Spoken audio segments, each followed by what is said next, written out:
The Mystery of Bella, the Thieving Cat. The night in Shadevale was as dark and mysterious as ever. The dim yellow lights of the street lamps barely pierced the mist hovering over the cobblestone streets.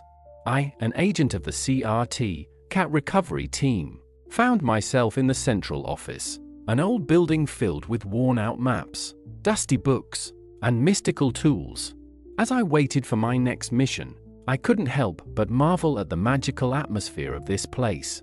Mrs. Elena, the CRT receptionist, was a middle-aged woman whose hair was always neatly tied up in a perfect bun.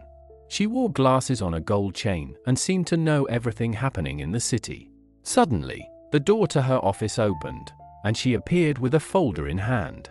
I opened it with curiosity and found the picture of a tabby cat with bright eyes.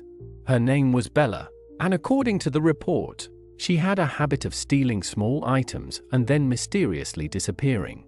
I nodded and prepared to head out into the city. Each CRT mission was a new adventure, and this one promised to be especially intriguing.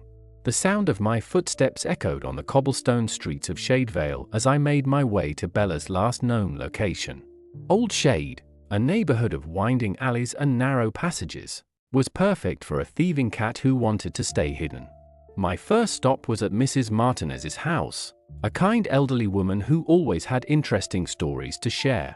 I knocked on her door, and after a moment, she appeared with a warm smile. I showed her Bella's photo and explained the situation. Her expression shifted to one of concern. She led me into her living room, a space filled with antiques and family memories.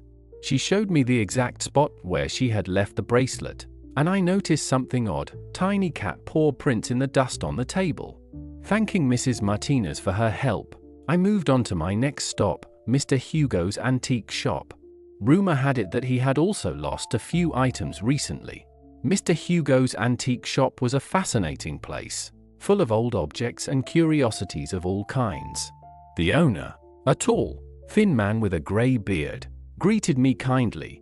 He showed me the display case where the missing items had been, and I noticed something peculiar: a small opening in the wall, just big enough for a cat to slip through.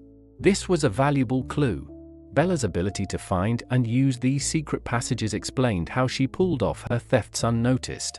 Thanking Mr. Hugo, I decided to keep investigating. There were more pieces of this puzzle to uncover. On my way to the next location, I heard a soft sound coming from an alley. I stopped and listened closely. It sounded like a meow, but not just any meow. It was one I had learned to recognize over time, the sound of a cat in distress. Following the noise, I entered the narrow, shadowy alley. There, between some stacked boxes, I found Bella. She was trapped, one of her paws caught in a gap. I approached her slowly, careful not to scare her. With care, I freed her paw and gently picked her up. Bella looked at me with her big, bright eyes, and for a moment, it seemed like she understood I was there to help. I brought her back to the central office, where Mrs. Elena was waiting with a satisfied smile. I spent the next few days investigating the items Bella had stolen. Each piece seemed to have a unique story, but a subtle pattern began to emerge. The objects had something in common. They all belonged to people who had lived in Shadevale for a long time and had a special connection to the city. This made me think, could it be that Bella wasn't just stealing on a whim, but following some kind of instinct or mission? I needed to find more clues. With this new theory in mind, I returned to the central office and shared my thoughts with Mrs. Elena. She nodded, intrigued. We decided to continue investigating, and Mrs. Elena suggested I visit the old library of Shadevale. There, among the dusty shelves filled with ancient books, I might find more information about the history of the objects and their connection to the city.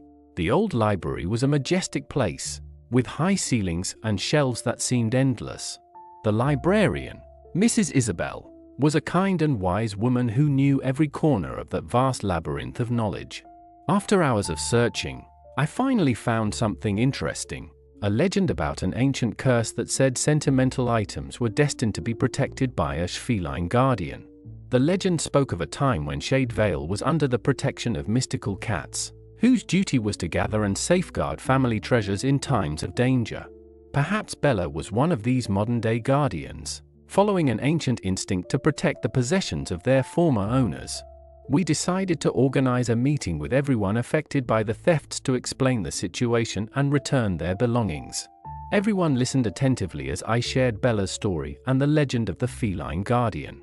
In the end, we agreed that the best thing for Bella would be to find her a new home where she could continue her protective instincts without causing any more trouble.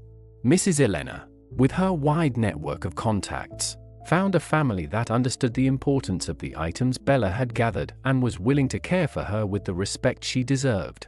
Bella was handed over to her new family, and as I watched her go, I couldn't help but feel a mix of sadness and satisfaction. We had solved the mystery and found a solution that benefited everyone. Shadevale never ceased to surprise me, and each mission reminded me of how magical and mysterious our work at the CRT could be. As I walked back to the central office, I knew that soon there would be another adventure waiting, full of puzzles and new discoveries. And so, the story of Bella, the thieving cat, became another legend in the cobbled streets of our enigmatic city.